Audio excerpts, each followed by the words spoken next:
तो आज जो हमारा चैप्टर है वो है डाइजेशन एंड एब्जॉर्प्शन। ये उसके की पॉइंट्स हैं जो मैं इसमें डिटेल में डिस्कस करने वाली हूँ। तो हम स्टार्ट करते हैं। The conversion of complex food substance in simple form is called digestion and is carried out by chemical and by mechanical and chemical methods. अब जो डाइजेशन होती है वो एक कॉम्प्लेक्स फूड मतलब जो कॉम्प्लेक्स फूड सब्सटेंस होता है उसको सिंपल फूड सब्सटेंस में एक मतलब कन्वर्ट करने की प्रोसेस होती है। अब इसमें जब मैं मैकेनिकल कह रही हूँ ना, मैकेनिकल में क्या आता है, जैसे जब हम फूड को च्यू करते हैं, जब हम उसको चबाते हैं अपने दांतों से, तो वो क्या होता है, मैकेनिकल होता है। और बायोकेमिकल होता है जब वो हमारे पेट में पहुंचता है। पेट में पहुंचने से पहले भी हमारे सलाइवा में भी बहुत सारे एंजाइम्स प्रेजेंट होते हैं। वहीं से उसका क्या होता है, उसका बायोमैकेनिकल जो उसका कन्वर्जन है वो शुरू हो जाता है। तो ये दोनों जो है, ये कन्वर्जन से हम क्या करते हैं, कॉम्प्लेक्स फूड सब्सटेंस को तोड़ते हैं। अब उसके बाद जब में सबसे पहले जो आता है वो आता है बकल कैविटी। ठीक है, तो हम ऊपर से स्टार्ट करेंगे नीचे तक। अब जब हम बकल कैविटी की बात कर रहे हैं तो बकल कैविटी क्या होती है, वो हमारी क्या होती है, हमारी जो टंग है, जो हमारा माउथ का पार्ट है, उसको हम बकल कैविटी कहते हैं। तो सबसे पहले इसमें टंग ही आएगी क्योंकि हमारे माउथ में। तो टंग जो होती है, जो उसका जो फ्लोर होता है जिससे वो अटैच्ड होती है, उसको हम फ्रेन्यूलम कहते हैं। और ये एनसीईआरटी की लाइन है, फ्रेन्यूलम। तो इसकी एज अ की पॉइंट इसको याद रखना कि जो फ्रेन्यूलम होता है वो क्या होता है। उसके बाद थीकोडोंट, इस पे जब पास्ट ईयर क्वेश्चंस आप उठा के देखोगे ना, तो इसमें बहुत सारे क्वेश्चंस पूछे हुए हैं। थीकोडोंट क्या होता है, डाइफायोडोंट क्या होता है, जो ह्यूमन की जो है दांतों का स्ट्रक्चर वो कौन सा वाला है। तो ये की पॉइंट्स याद रखना है। तो इसमें क्या है, थीकोडोंट क्या होता है, each tooth is embedded in a jaw and socket of jaw bone. This type of attachment is called thecodont. मतलब कि जो जॉ और सॉकेट का स्ट्रक्चर होता है उसको हम थीकोडोंट कहते हैं। और डाइफायोडोंट मतलब होता है, जैसे ह्यूमंस जो होते हैं उनमें क्या होता है ना, पहले मिल्क टीथ होते हैं बचपन में, वो टूटते हैं और उसके बाद क्या होता है, परमानेंट टीथ आते हैं। तो ये जो है इसको हम डाइफायोडोंट कहते हैं। उसके बाद जो ह्यूमन टीथ का रेशियो होता है वो क्या होता है, 2123/2123। तो टोटल कितने टीथ हो गए, 32। अब ये 2 क्या होते हैं, ये सबसे पहले होता है incisor, canine, pre molar and molar. ये पास्ट ईयर का एक क्वेश्चन है कि जो चिल्ड्रंस होते हैं उनमें कौन से इन में से इंसीजर, कैनाइन, प्री मोलर और मोलर में से कौन से वाले टीथ जो होते हैं वो एब्सेंट होता है। ये क्वेश्चन 2 बार पूछा हुआ है पास्ट ईयर्स में।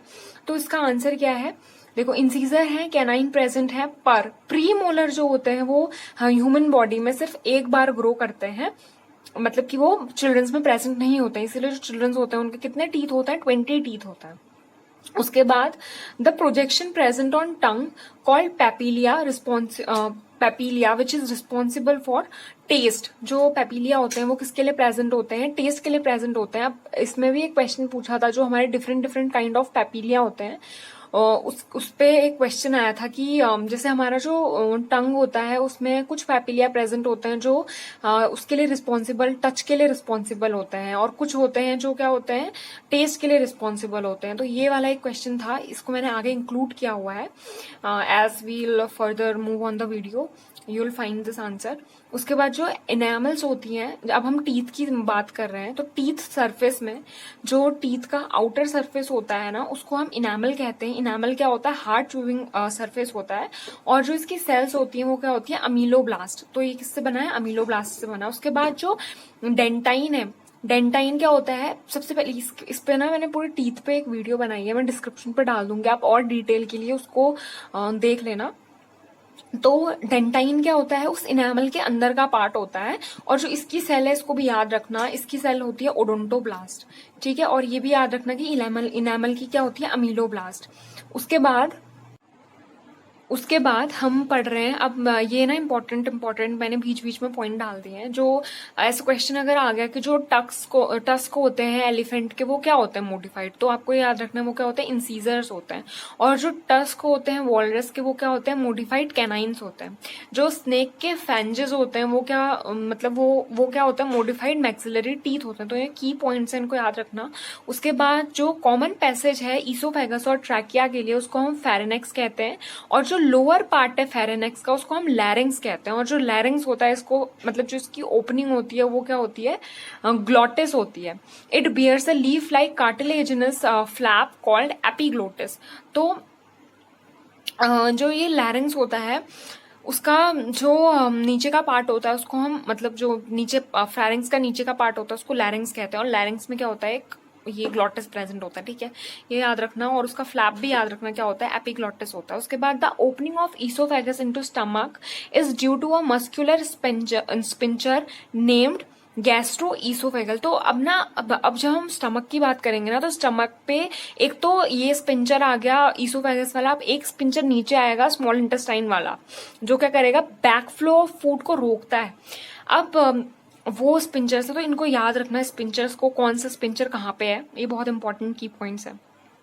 तो जो ओपनिंग है ईसोफेगस की स्टमक में, वो मस्कुलर स्पिंचर से होती है, उसको हम गैस्ट्रो ईसोफेगल स्पिंचर कहते हैं। और उसका फंक्शन भी मैंने बता दिया कि क्या करता है, बैक फ्लो ऑफ फूड को रोकता है। ये जो चिल्ड्रंस होते हैं उसमें ये ज्यादा डेवलप नहीं होता, इसीलिए जो बच्चे होते हैं उनको वॉमिटिंग वगैरह हो जाती है अगर उनको मिल्क आफ्टर फीडिंग देम उनको अगर हमने वो नहीं दिलवाई तो, हिकअप्स। तो उसके बाद जब हम बर्प नहीं करते हैं, बच्चे उनको बर्प करवाते हैं ना, तो अब उसके बाद क्या है, जो स्टमक है वो 3 पार्ट्स में डिवाइडेड होता है। वो सबसे पहला है कार्डियक, फंडिक और पाइलोरी, ठीक है। तो जो स्टमक होता है वो मैं इसके लिए एक सेपरेट वीडियो बना दूंगी, पूरी विजुअलाइज्ड होगी, पर यहाँ पे मैंने कंसंट्रेट किया है की पॉइंट्स मिल जाए आपको जल्दी से रिवाइज करने के लिए, तो इसीलिए इसमें इंक्लूड नहीं कर रहा।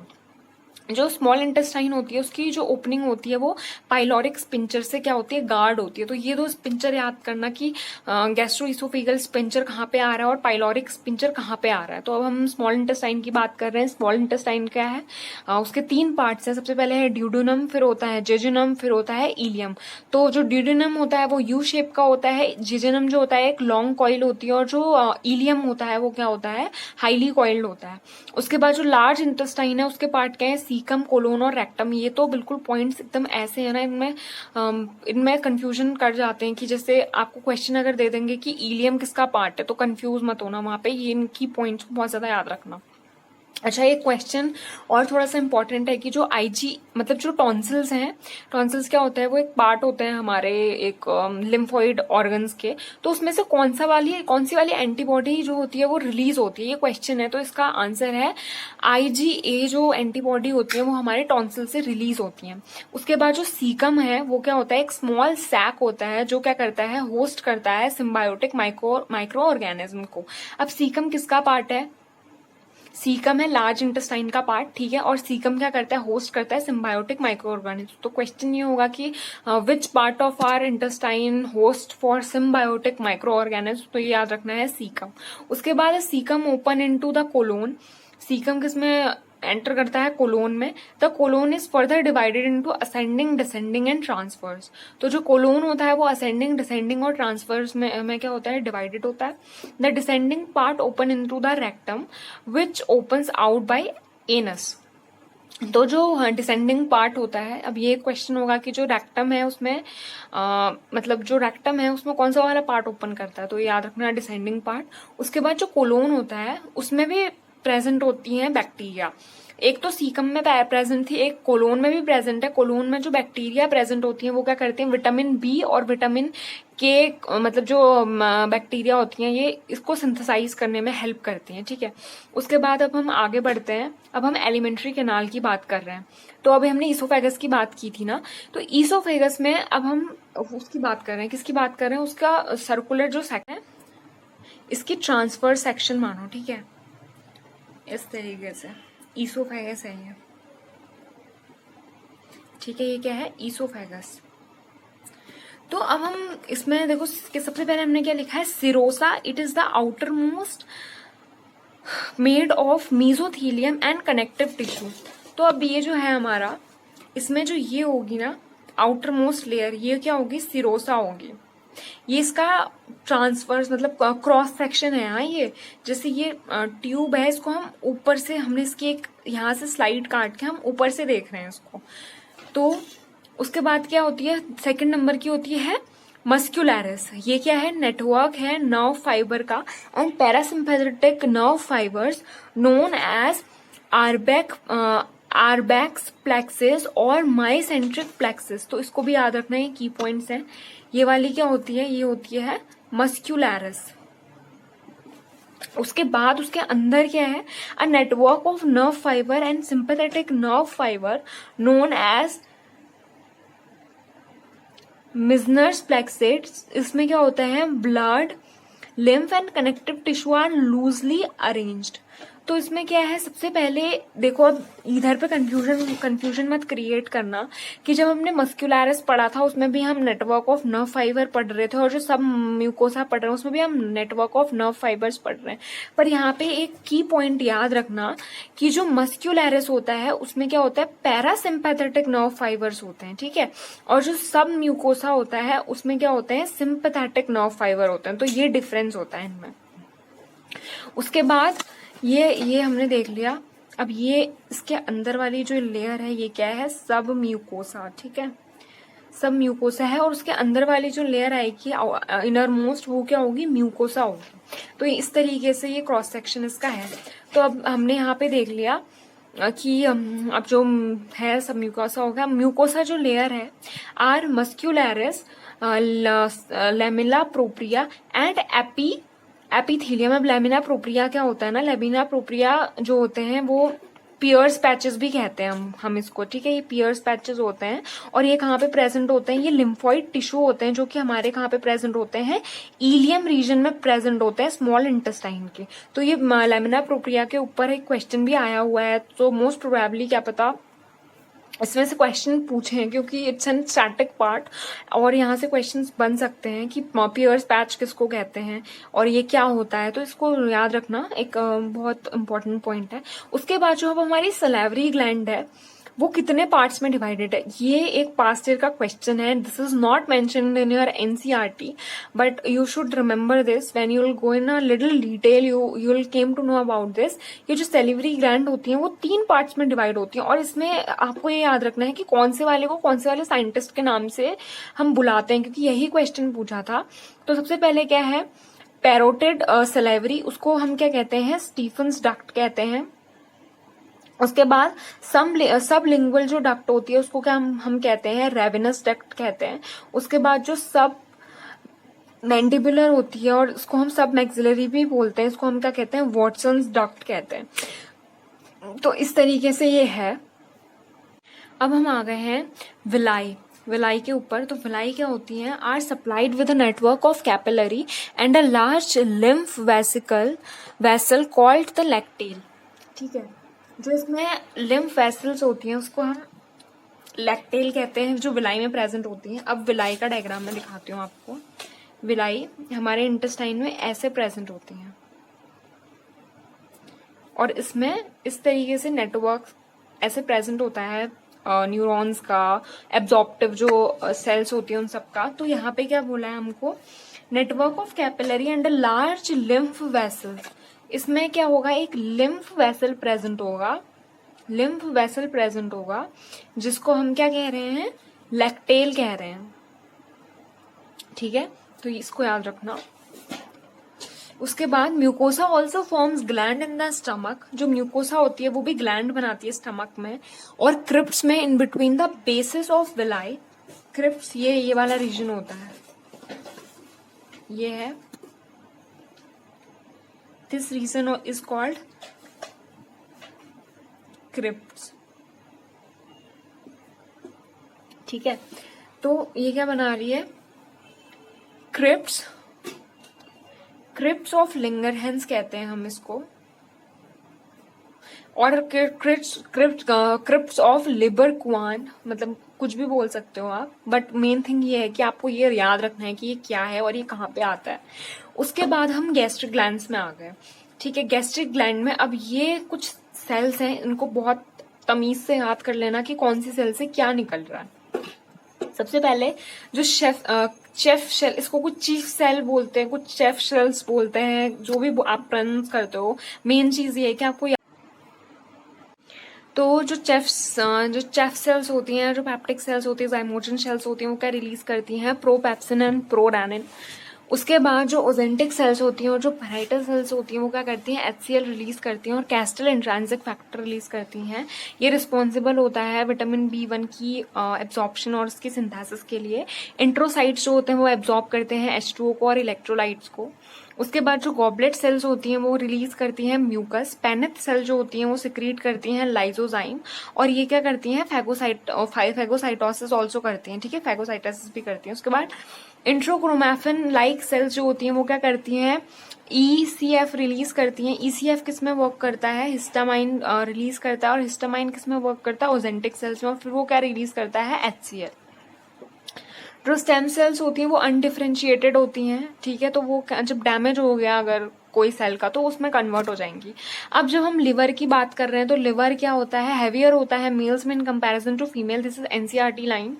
उसके बाद जो लिवर होती है वो लार्जेस्ट ग्लैंड होती है और जो लार्जेस्ट इंडोक्राइन ग्लैंड होती है वो क्या होती है, थायराइड। तो मैंने यहाँ पे पॉइंट मेंशन किया हुआ है स्पेशली, ठीक है। वेट क्या होता है इसका, 1.2 to 1.5। जो आउटर मोस्ट कवरिंग है मैमल्स में उसको हम क्या कहते हैं, ग्लिसन्स कैप्सूल्स। और जो लिवर होता है उसमें क्या है ना, कफर सेल्स प्रेजेंट होती हैं, ठीक है। कफर सेल्स क्या करती हैं, ये फैगोसाइटोसिस करती हैं, ठीक है। और जो लिवर होता है वो रीजनरेट कर सकता है, तो हमारी बॉडी का एक ऐसा ऑर्गन जो रीजनरेट कर सकता है वो क्या है, लिवर है। उसके बाद हम गॉल ब्लैडर की बात कर रहे हैं, तो गॉल ब्लैडर क्या होता है, एक yellow green sac like structure present होता है जो क्या करता है, बाइल को स्टोर करता है from liver. The duct along with hepatic duct opens into a common bile duct which is called ductus corydochus.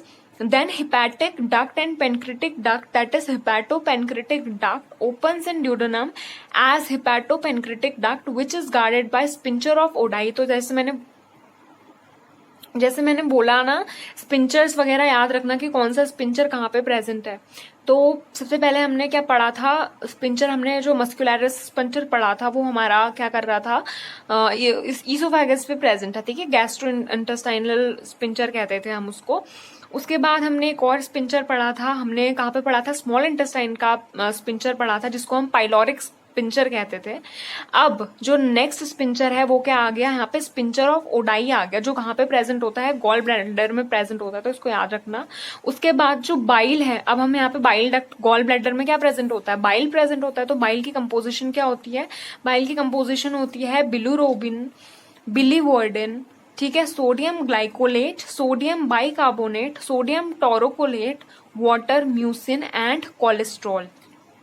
तो ये क्या होती है, ये इसकी कंपोजिशन होती है।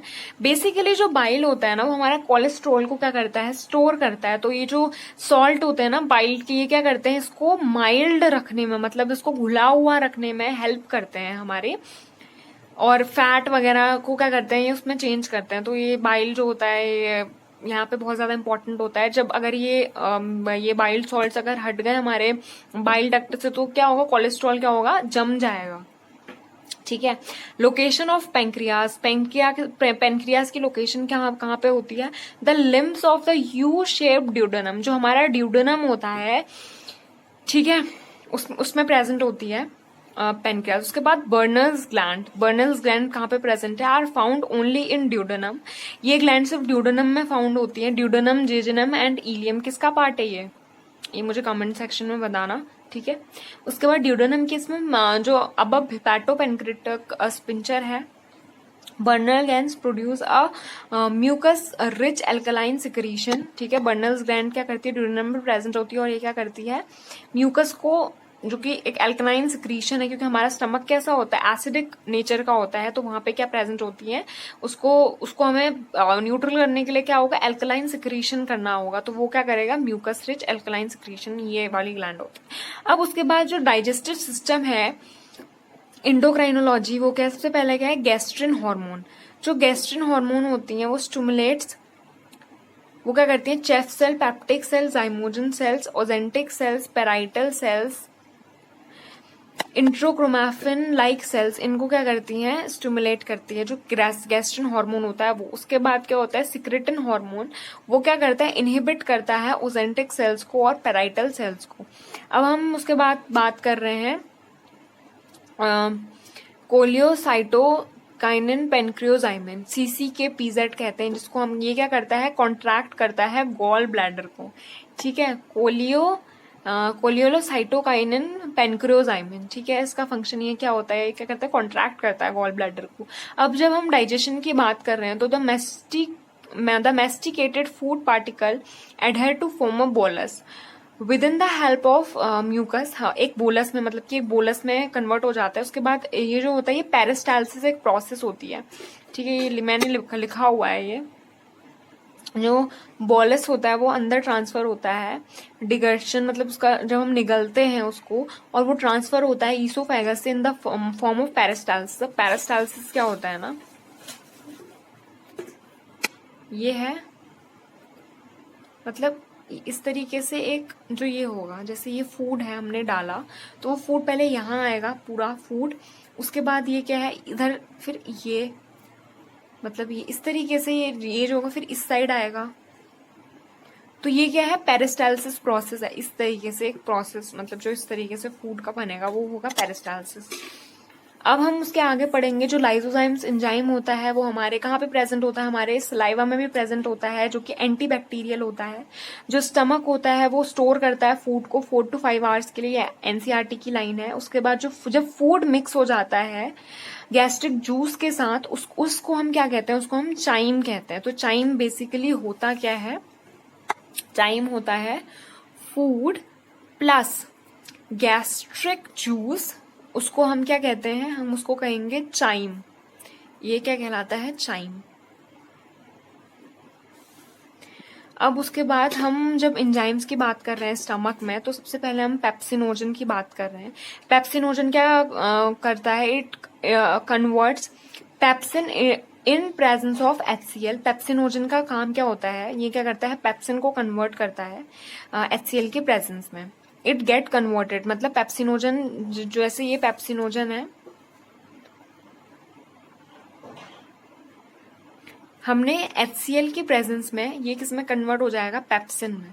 अब पेप्सिन का जो फंक्शन होता है वो मेन है, वो क्या करता है, पेप्सिन क्या करता है, डाइजेस्ट करता है कोलाजन फाइबर्स को। Pepsin converts protein into proteoses and peptones. तो ये इंपॉर्टेंट है, ये मैंने पीछे एक रिएक्शंस पूरी लिखी हुई है, अभी आगे आपको मिल जाएंगी।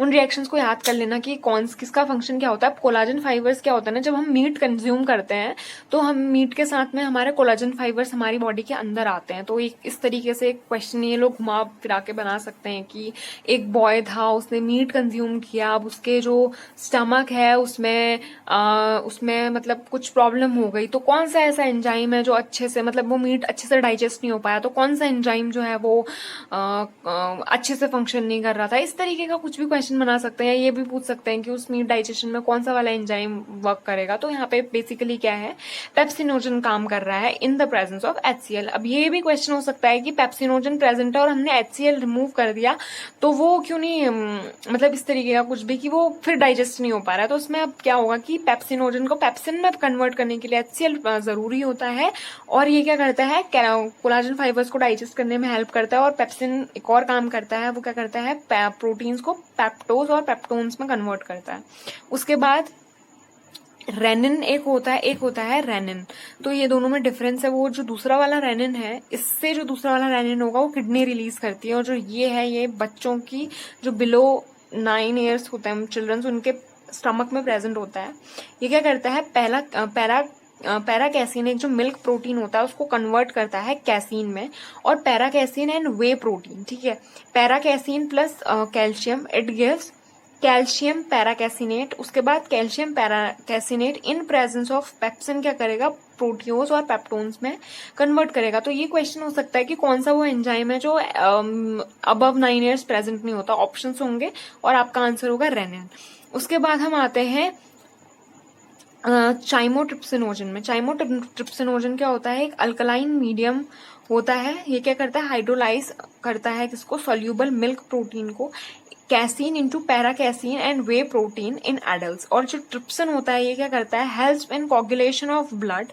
जब हमने ब्लड अगर कुछ ऐसा कंज्यूम किया तो उसको क्या करता है, उसको कोगुलेट करेगा और उसको ब्रेक करेगा ब्लड फिब्रिनोजेंस में इनटू प्रोटीन फिब्रिन, ठीक है। तो ये हो गया। अब इसके बाद हम नेक्स्ट जो पढ़ रहे हैं कर रहे थे ना, एंजाइम्स की बात कर रहे थे, तो जो फूड मिक्स होता है हमारे स्मॉल इंटेस्टाइन में किसके साथ, एंजाइम्स के साथ, तो उसको मिक्स कराने का काम कौन करती है, वो जो काम करती है वो क्या करती है, मस्क्यूलैरिस लेयर करती है, ठीक है। उसके बाद जो पेनक्रिटिक जूस है, पेनक्रिटिक जूस के एग्जांपल्स जो लिस्ट है वो ये है, proteolytic proenzyme, trypsin, chymotrypsinogen, procarboxypeptidase, nucleases, deoxyribose, ribonucleases, pancreatic lipase और स्टेप्सिन, पेनक्रिटिक अमाइलेज। ये ना बहुत ज्यादा इंपॉर्टेंट है, आपको एक रैंडम एंजाइम दे देगा, राइबोन्यूक्लियस दे देगा या पेनक्रिटिक लिपेज दे देगा और पूछेगा कि ये क्या है, ये पेनक्रिटिक जूस है या फिर ये एक स्टमक का एंजाइम है, क्या है ये। तो ये बहुत लिस्ट ना बहुत इंपॉर्टेंट है, थोड़ी सी छोटी सी लिस्ट है, इसको अच्छे से याद कर लेना। सबसे पहले जो प्रोटियोलाइटिक प्रोएंजाइम्स यानी कि जो प्रोटीन को डाइजेस्ट करने वाले हैं वो ये 3 हैं, प्रोकार्बोक्सीपेप्टिडेज, काइमोट्रिप्सिनोजन और ट्रिप्सिनोजन। न्यूक्लियसिस वाले 2 हैं, डीऑक्सीराइबोज और राइबोन्यूक्लियसिस। पेनक्रिटिक लिपेज और स्टेप्सिन। उसके बाद ये क्या है, पेनक्रिटिक अमाइलेज। अब ये जो इंटेस्टाइनल जूस हैं इनको हम क्या कहते हैं, सक्यूकस इंट्रांसिक भी बोलते हैं। And it contain maltase, isomaltase, sucrase, lactase, limit dextrinase, aminopeptidase, dipeptidase, nucleopeptidase, nucleosidase, intestinal lipase, mucus, water and enterokinase. Enterokinase क्या करता है, ये किसी भी चीज को डाइजेस्ट नहीं करता है, जबकि ये क्या करता है, ट्रिप्सिनोजन को ट्रिप्सिन में कन्वर्ट करता है। अब जो ये रिएक्शन है, मैंने पूरी रिएक्शन लिखी हुई है, इनको बहुत अच्छे से बिल्कुल याद कर लेना कि कौन सा किसके प्रेजेंस में किसको किस में कन्वर्ट करता है। सबसे पहले है प्रोटीन्स, प्रोटियोज और प्रोटोन्स। ये क्या करते हैं, ट्रिप्सिन, काइमोट्रिप्सिन और कार्बोक्सीपेप्टिडेज की प्रेजेंस में डाइपेप्टाइड में चेंज करते हैं। पॉलीसेकेराइड अमाइलेज की प्रेजेंस में डाइसेकेराइड में चेंज होगा। जो फैट है वो लिपेज की प्रेजेंट में डाइग्लिसराइड्स में प्रेजेंट जो कन्वर्ट होगा या फिर मोनोग्लिसराइड में कन्वर्ट होगा। न्यूक्लिक एसिड न्यूक्लियस की प्रेजेंट में न्यूक्लियोटाइड्स और फिर न्यूक्लियोसाइड्स में, ठीक है। सबसे पहले न्यूक्लियोटाइड में और फिर न्यूक्लियोसाइड में। डाइपेप्टिडेज, ये जो डाइपेप्टिडेज है उसके बाद फिर डाइपेप्टिडेज एंजाइम से अम्यूनो एसिड्स में। ये थोड़ा इंपॉर्टेंट है। इंपॉर्टेंट क्या है, माल्टोज, माल्टेज की प्रेजेंट में किस किस में कन्वर्ट होता है, तो ग्लूकोज और ग्लूकोज में। इसको मैंने एक ट्रिक टाइप की भी बनाई है, ये क्या है, इसको ऐसे याद कर सकते हो आप, मैग, लैग और SGF। तो ये क्या होगा, जैसे आप ऐसे मैग, लैग और SGF से आप याद रखोगे कि माल्टोज किस में कन्वर्ट होता है, ग्लूकोज ग्लूकोज में, लैक्टोज ग्लूकोज और लैक्टेज में, और ये क्या है, सुक्रोज, सुक्रोज किस में, ग्लूकोज और फ्रुक्टोज में। तो इसमें एक ऐसे भी क्वेश्चन हो सकता है कि कौन सी शुगर है जो फ्रुक्टोज में चेंज करती है, तो वो क्या होगी, sucrose in presence of sucrase. उसके बाद न्यूक्लियोटाइड, न्यूक्लियोसाइड्स ये हो गया आपका, ठीक है। शुगर और लास्ट में क्या है, बेसिस में चेंज हो जाता है। डाई एंड मोनोग्लिसराइड लिपेज की प्रेजेंट में फैटी एसिड एंड ग्लाइसरॉल में चेंज होती हैं, ग्लिसरॉल भी कहते हैं इसको। तो these all break down occur in the duodenum region of small intestine. तो ये सारे के सारे ब्रेक डाउन कहाँ पे होते हैं, ब्रेक डाउन होते हैं ड्यूडेनम रीजन में स्मॉल इंटेस्टाइन के। उसके बाद क्या है, एब्जॉर्प्शन ऑफ डाइजेस्टिव प्रोडक्ट, ठीक है। Absorption used to occur by solvent, drag, diffusion and active transport. तो ये 3 प्रोसीजर हैं जिससे क्या होता है, एब्जॉर्प्शन होता है फूड का। अब यहाँ तक डाइजेशन हो गया, अब एब्जॉर्प्शन की बात कर रहे हैं हम। तो ग्लूकोज गैलेक्टेज एब्जॉर्प्शन अकर इन को ट्रांसपोर्ट पैटर्न। को ट्रांसपोर्ट पैटर्न मतलब होता है जैसे एक मतलब वो है, ठीक है, पैसेज है जिससे Na का ट्रांसपोर्टेशन होता है अंदर बाहर, उसके साथ में ये ग्लूकोज और गैलेक्टोज भी अंदर चले जाएगा, तो ये क्या होगा, को ट्रांसपोर्ट होगा। उसके बाद प्रोटीन कोट फैट गैप। अब जो फैट होता है ना वो डायरेक्टली एब्जॉर्ब नहीं करता है, इसीलिए प्रोटीन जो होता है उसको क्या करता है, कोट करता है, और उसको हम क्या बोलते हैं, चाइलोमाइक्रोन्स कहते हैं। और जो चाइलोमाइक्रोन्स होते हैं ये क्या होते हैं, माइन्यूट ड्रॉपलेट होते हैं ट्राइग्लिसराइड्स के, और फिर इनका क्या होता है, एब्जॉर्प्शन होता है। The absorbed substance finally reach the tissue which utilize them for their activities, ठीक है। ये एब्जॉर्ब सब्सटेंस जहाँ पे हम काम कर रहे हैं वहां उस टिश्यू में पहुंच जाएगा और वहां पे क्या करेगा, एसिमिलेशन करेगा, इस प्रोसेस को कहते हैं। उसके बाद क्वाशियोर जो डिजीज है ये क्या करती है, ये डिफिशियंसी ऑफ प्रोटीन में होती है और ये सिर्फ चिल्ड्रंस में होती है। और मेरास्मस एक जो डिजीज है वो क्या होती है, एक प्रोलॉन्ग्ड डिफिशियंसी होती है कार्बोहाइड्रेट और प्रोटीन्स की, उसको हम मैरास्मस कहते हैं। अब यहाँ पे विटामिन हैं कुछ, ठीक है, ये बहुत ज्यादा इंपॉर्टेंट है, मुझे नहीं पता, यही क्वेश्चन आपका बायोमोलिक्यूल्स केमिस्ट्री में भी पूछा जाता है। एक बार तो इतना रिपीट हो गया था कि यही क्वेश्चन बायोमोलिक्यूल्स केमिस्ट्री में भी था और यही क्वेश्चन आपका बायोलॉजी में भी था। मतलब कि 8 नंबर पूरे समझ लो आपके कहीं नहीं जा रहे, वो भी सेम क्वेश्चन के, ठीक है। तो ये याद रखना बहुत ज्यादा इंपॉर्टेंट है, इसको तो एक दिन बैठ के तुम रट्टा मार ही लो। ये बहुत इंपॉर्टेंट है कि कौन से विटामिन का नाम क्या है और उसकी डिफिशियंसी से क्या होता है। Vitamin B1 thiamine beriberi, vitamin B2 riboflavin cheilosis, vitamin B3 niacin और निकोटिनिक एसिड, इसकी डिफिशियंसी से जो होता है वो होता है pellagra. Vitamin B5 pantothenic acid dermatitis, vitamin B6 pyridoxine, इसकी डिफिशियंसी से भी डर्मेटस होता है। विटामिन B12 जिसको हम साइनोकोबाल अमाइन कहते हैं, इसकी डिफिशियंसी से पेरिनीशियस एनीमिया होता है। विटामिन H इसको हम बायोटिन कहते हैं, इसकी डिफिशियंसी से स्किन लाइसेंस होती है, स्किन निकलने लग जाती है। विटामिन C इसको हम एस्कॉर्बिक एसिड कहते हैं और इसकी डिफिशियंसी से स्कर्वी होता है। विटामिन B9 इसको हम फॉलिक एसिड कहते हैं और इसकी डिफिशियंसी से क्या होता है, माइक्रोसाइटिक एनीमिया होता है। विटामिन E इसको हम फर्टिलिटी हार्मोन कहते हैं और इसको ये क्वेश्चन आया हुआ है कि फर्टिलिटी हार्मोन किसको कहते हैं, तो याद रखना क्या है फर्टिलिटी हार्मोन। विटामिन E इसको हम टोकोफेरोल कहते हैं और ये क्या करता है, स्टेरिलिटी, इसकी डिफिशियंसी से स्टेरिलिटी होती है। विटामिन K फाइलोक्विनोन, इसकी डिफिशियंसी से क्या होता है, हेमरेज होता है। उसके बाद विटामिन A उसकी डिफिशियंसी से मतलब उसको साइंटिफिक नेम क्या है, रेटिनॉल, उसकी डिफिशियंसी से क्या होते हैं, 3 है यहाँ पे, जीरोपैथैलेमिया, किरेटोमलेसिया एंड नाइट ब्लाइंडनेस। उसके बाद विटामिन D है उसको क्या कहते हैं, कॉलीकैल्सिफेरॉल, ठीक है, और सनशाइन प्रोटीन भी कहते हैं, इसकी डिफिशियंसी से क्या होता है, रिकेट्स और ऑस्टियोमलेसिया। ये बहुत इंपॉर्टेंट है। वर्ल्ड फूड डे 16 अक्टूबर। उसके बाद जो वॉमिटिंग सेंटर है बॉडी का वो क्या है, मेडुला ऑब्लंगेटा। जो ओपोसम है उसके पास लार्जेस्ट नंबर ऑफ टीथ होते हैं 50। ये कुछ फैक्ट के पॉइंट्स हैं, ठीक है, जो इंपॉर्टेंट है। मुझे लग रहा है कि क्योंकि जो कभी कभी ऐसा नहीं होता एनसीईआरटी से जो बाहर के क्वेश्चन होते हैं तो वो यही क्वेश्चन होते हैं, ठीक है, इनको याद कर लेना।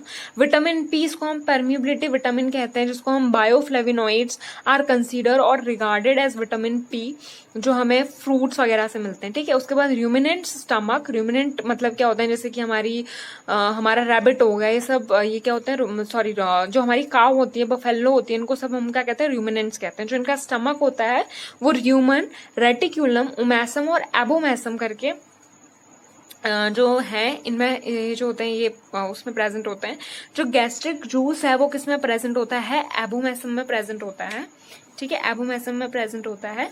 जो जैसे जो हमारा, जैसे एक बार हमने फूड खाया, जो रैबिट होता है वो क्या करता है, एक बार फूड कंज्यूम करता है, उसके एनस से बाहर निकलता है और फिर वापस वो उस फूड को खाता है, ठीक है।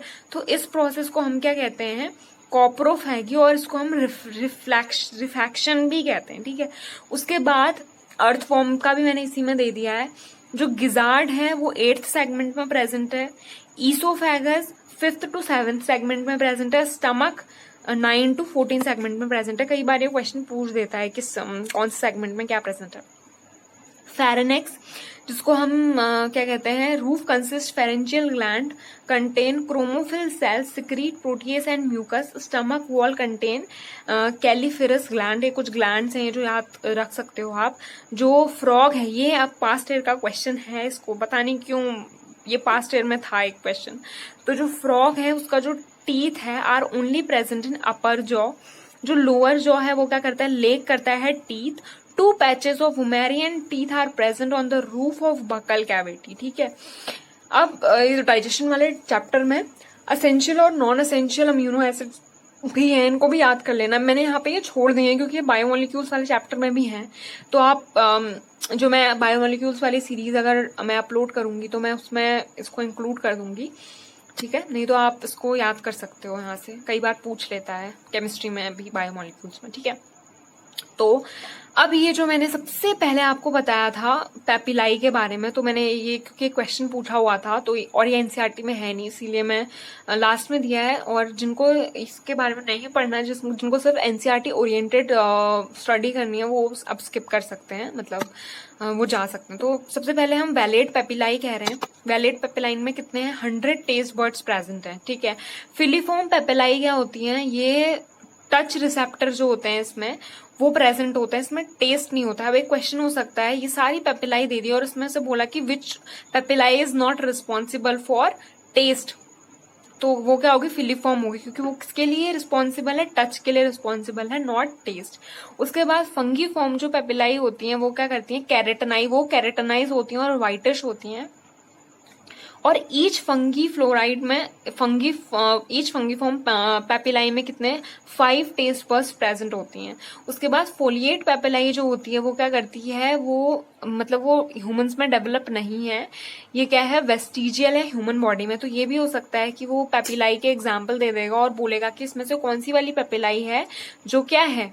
वेस्टिजियल है ह्यूमन बॉडी में, तो वो क्या होगी? फोलिएट पेपिलाई होगी, ठीक है। और फंगी फॉर्म पेपिलाई क्या हो गई? इसमें 5 प्रेजेंट होते हैं। फिलीफॉर्म क्या है? टच रिसेप्टर के लिए। और जो वैलेट पेपिलाई होती है वो क्या होती है? उसमें 100 टेस्ट बर्ड्स होते हैं अराउंड। इसमें सबसे ज्यादा मैक्सिमम नंबर ऑफ जो पेपिलाई प्रेजेंट है ह्यूमन टंग में वो है फंजी फॉर्म, ये है फिलीफॉर्म जो पेपिलाई होती है, ये क्या होती है? मैक्सिमम नंबर में प्रेजेंट होती है, ठीक है। So thank you so much. If you like this, you can you can hit like button. For more such videos, updates, you can subscribe also. So thank you so much.